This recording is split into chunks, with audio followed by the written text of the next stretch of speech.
Hey guys, this is AwesomeJohn22 coming today with another review, and today we are taking a look at, I believe it's called the Red Falcon Racer. It's the first of the component Zords from Super Megaforce that wasn't just the Zord of a previous Red Ranger. This one was actually a new Zord created by the people in the RPM dimension, which they couldn't tame, and the Super Megaforce guys could. And like on the previous versions of these toys that were brought over, it is lacking some paint applications. Like there would have been paint, and I get the feeling, if I'm remembering correctly, there was some more, a wider range of colors on the Japanese version. I'll try to find a picture to compare with, if I remember. But it very clearly has the RPM aesthetic, mixed with a bit of the Super Megaforce aesthetic, which I always found kind of suspect. Why, when they found these Zords, they already had Super Megaforce details on them? I always thought that was kind of weird, but overall I think it looks really nice. It rolls really nice. It's very large, very, very large Zord. I'm having trouble keeping it in frame, clearly. You can insert a Ranger key down there. It doesn't actually do anything, so I'm not going to bother with it, but it's a feature. It's kind of cool. It looks like he's driving it completely out of scale, which is why I'm not going to show it off, really, because it bugs me. But overall, very nice. And while this does take some features away coming from Japan to here, it adds a big one. First of all, let's show off its official feature. You can take, and we'll take the other component Zords we're going to be using in this review, and I will use them to show off that you can plug the legendary Megazord's torso into the racer, and after you plug the racer back together, because it comes loose, you can now roll him along, and he's kind of this big robot tankish thing, but I don't know, I think that worked better with the Red Lion, honestly. So let's take him away, and let's look at the new feature that was added. See, very big toy. That was added to this figure for the American release. It actually has a Megazord mode, which it did not have in Japan. And what we're going to do is we're going to take this whole section here and unpeg it. We're going to come back here, slide off this bit, unpeg this bit, which is very tight, and then unpeg this bit, split these, and we're going to start with this thing, because it's probably the most complicated one. I'm trying to remember exactly how to do this, because it's fairly complex. Bring it like, oh, no, I'm going to the wrong mode is what I'm doing. We're actually going to take this and separate it for this mode. I'm getting everything mixed up. And then split this. And bring these down, I believe. Yeah. And then we're going to take this and just kind of bring it forward. And that acts as an arm-ish. I mean, I guess this is supposed to be kind of the thumb or whatever of the hand. But yeah, these act as arms now. And next, take them, plug them onto the sides of here, and it does have kind of a ratchet there. Next we're going to take this thing, I believe, and yeah, we're going to lower this into it like that, and it just slots in like so. Pretty simple. And then we're going to take this thing, and we're going to unpeg these, because I put them on the wrong sides. Unpeg these, plug them back in, like so, and actually I'm going to straighten the arms back out. They look better folded like that, but they also are loose folded like that, so bring the arms back down. What we're going to do, can't believe I messed that up, is take this here and bring it down, peg it in like so, and then we're going to take this section here, and it's just going to kind of come down here and then just kind of sit in there, and it pegs in pretty well. It just, you have to get the right slots and the right grooves. Then we spread the crest, and see, it's got this cool face thing now, and the chest piece I think looks really cool. This is going to be the new helmet for the Ultrazord mode that we're going to look at the end of the review. I think it makes an absolutely fantastic chest piece. I think it looks great.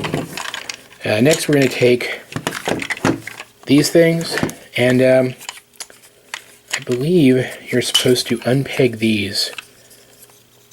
Yeah, you're supposed to unpeg these. Okay, I'm remembering this as I go. Unpeg these because they're going to go somewhere else in a minute.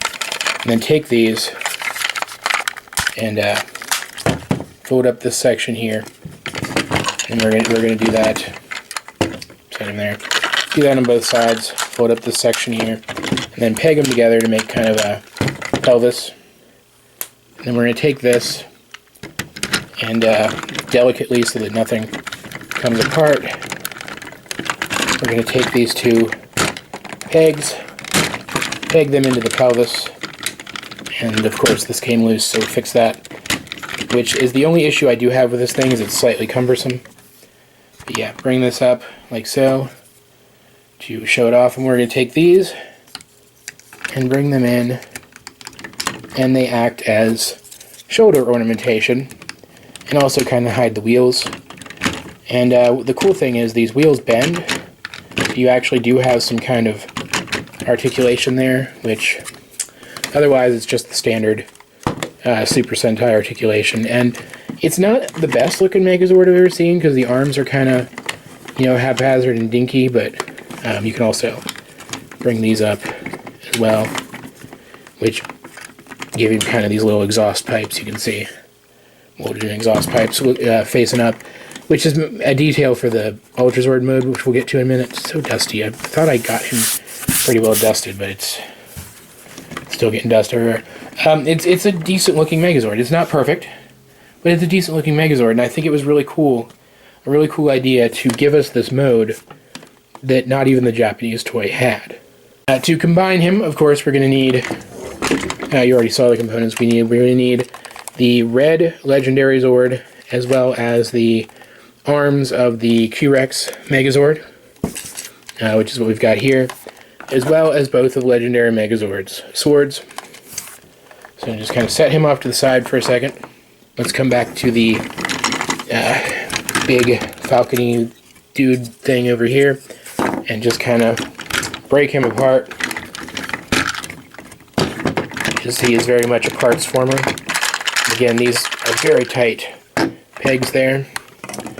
Now we're going to come down here, we're going to flip these back in, like so. And we're going to take these bits here, we're going to peg them back into place on both of the legs, and this is kind of getting away from me, this whole review, because just so much stuff here. But yeah, bring these up like so, and then take this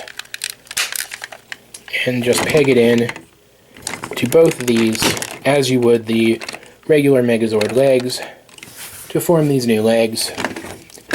Next we're going to take, let's take this and put it off to the side for now. Let's take this piece here and rip the arms off of the Falcon Megazord and plug them back together into this big one piece. Bring it up like so.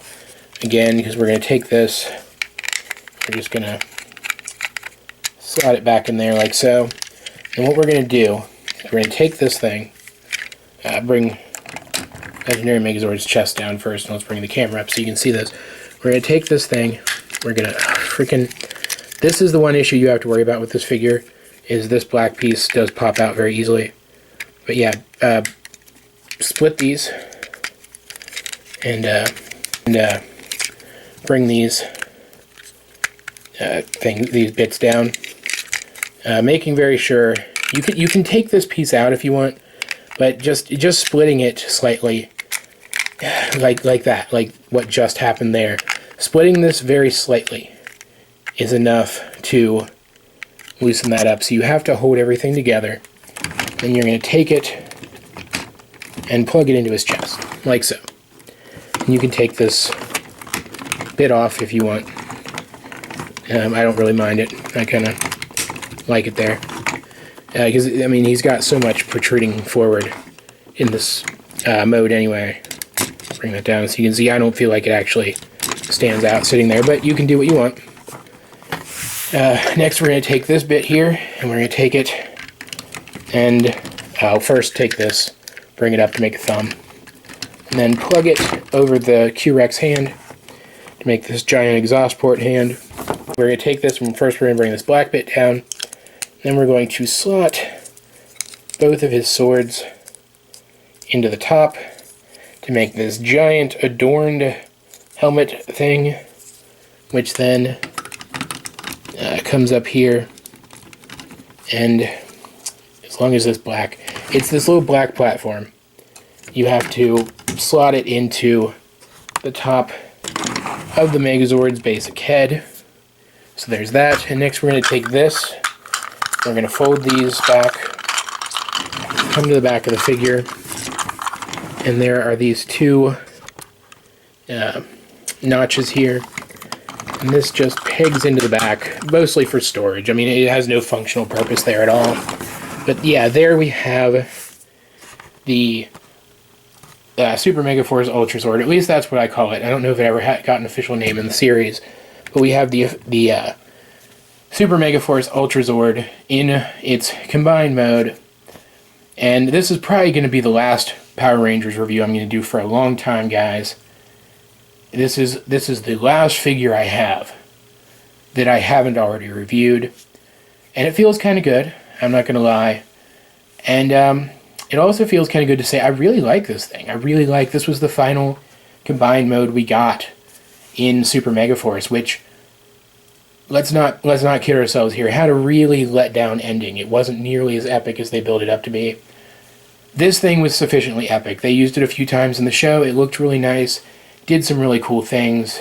I like it. It looks so much more functional than some of the other big overblown combiner Ultrazords that we've gotten in some of the more recent seasons. And yeah, okay, so it doesn't use all the components of all the Zords.